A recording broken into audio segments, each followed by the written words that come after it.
Em Mateus 7, 11, abra aí, por favor. Mateus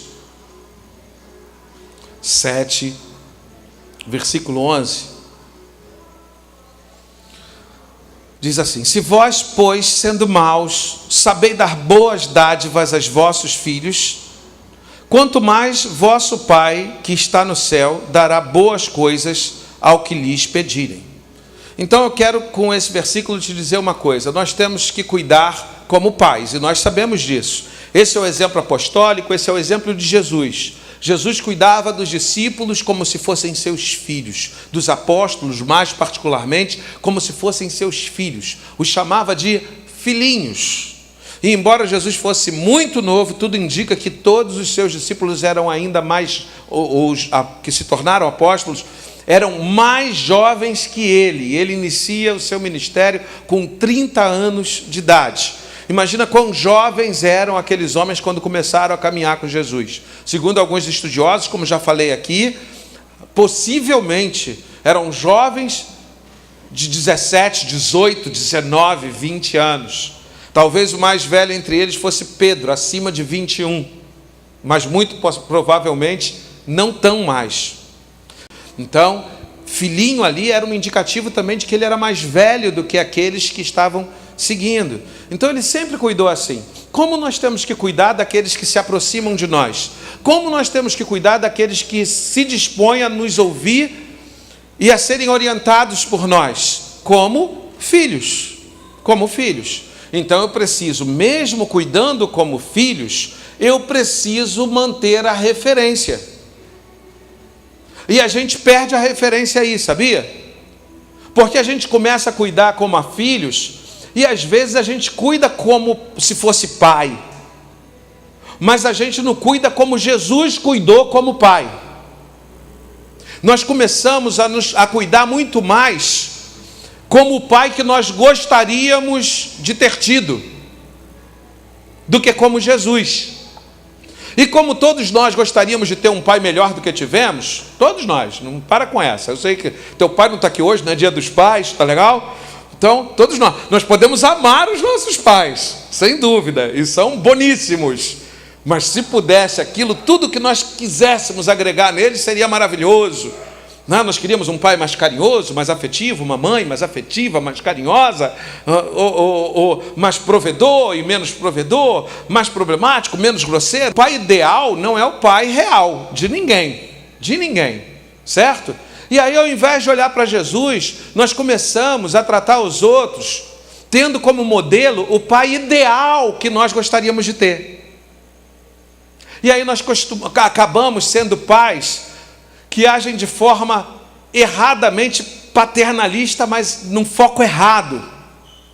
E começamos a cuidar das pessoas, e começamos a não dar autonomia. Nessa disposição de ser o pai perfeito, nós erramos naquilo que erra todo pai que deseja ser perfeito, humanamente falando. No que erra todo pai perfeitinho? Diz para mim. O quê? Já dizia o grande filósofo brasileiro, Erasmo Carlos, brincadeira, né? Mas vamos lá. Proteção desprotege, e carinho demais faz se arrepender. Ou seja, nós nos tornamos super protetores, e aí nós começamos a querer pensar pelos nossos filhos. E um pai que fica pensando pelo seu filho não permite que o seu filho amadureça. Ok? E nós começamos a querer pensar pelos filhos.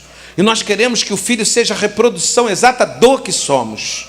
E nós queremos então cercar tudo e começamos a evitar danos e a evitar tombos. E aí um dia esse garoto vai precisar abaixar para pegar alguma coisa embaixo da cama e o joelho vai sangrar. Porque joelho de filho bem criado é grosso. Não é isso?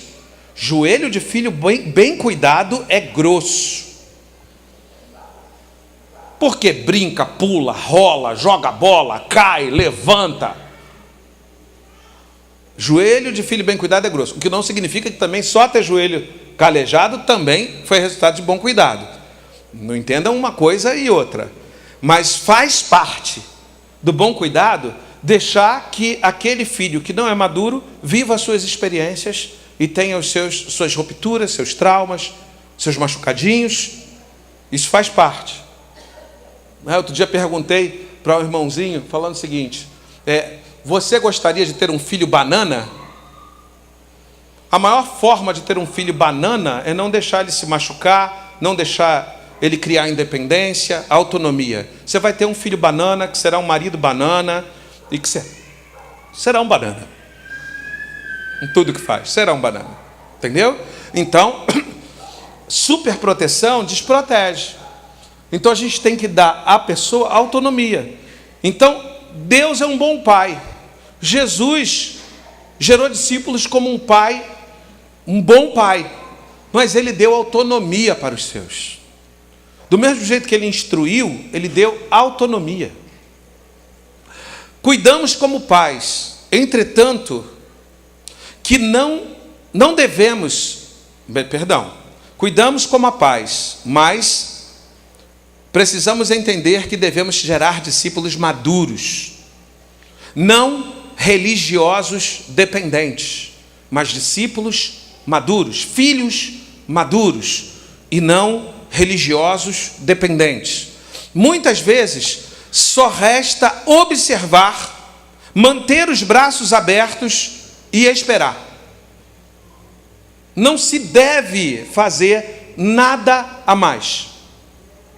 Nada mais, preste atenção. Muitas vezes só resta observar, em oração, obviamente, mas esperar, manter os braços abertos e esperar. Esperar.